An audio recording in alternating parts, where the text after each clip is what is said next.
গুলিবিদ্ধ অশোক সাউ ভাটপাড়া পৌরসভার 12 নম্বর ওয়ার্ডের তৃণমূলের প্রাক্তন ওয়ার্ড সভাপতি। তিনি যখন পালঘাট রোড এলাকায় চায়ের দোকানে বসে চা খাচ্ছিলেন, সে সময় কয়েকজন দুষ্কৃতী এসে এলোপাথারি গুলি চালায়। তার গায়ে 4টি গুলি লাগে। তারপর পালানোর সময় দুষ্কৃতীরা বোমা মেরে পালায়।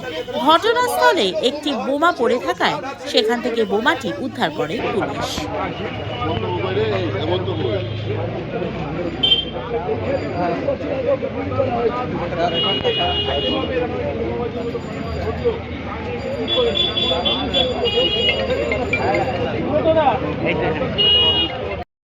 জেজেআই jute mill line, agro India line,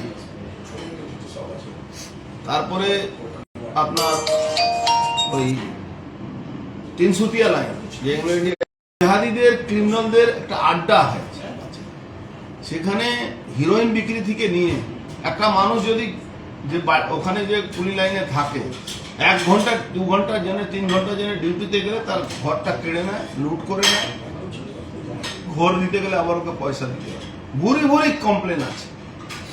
জগদ্দল থানার এলাকার মধ্যে সব জায়গা ক্যামেরা লাগানো আছে। 20 মিটার দূরে থানার সামনে মেন রোডের উপরে আমার মনে হচ্ছে থানা দুটো গাড়ি ওখানেও থাকে, যে চায়ের দোকানে নাম করা চায়ের দোকান।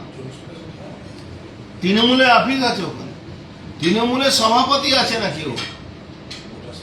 2 বছর 1.5 বছর আগে আমার মনে হচ্ছে ওর উপরে আবার এই গুলি চলেছে, আবার অ্যাটাক হয়েছিল এই অশোক সাহের উপরে। আজকে তাকে আবার মেরেছে। ভাবুন, এরাই প্রিয়ঙ্কু পান্ডের উপরে গুলি চালিয়েছিল, বোম চালিয়েছিল। এদেরকে প্রিয়ঙ্কু পান্ডের উপরে গুলি চালানো কেসে এদের নাম আছে, আবার তারাই একে মারে। তাহলে ভাবুন এখানে লোহাচোর সন্ন্যাসরাম কি অশান্তি করছে পার্থভৌমিককে আশীর্বাদ দিয়ে।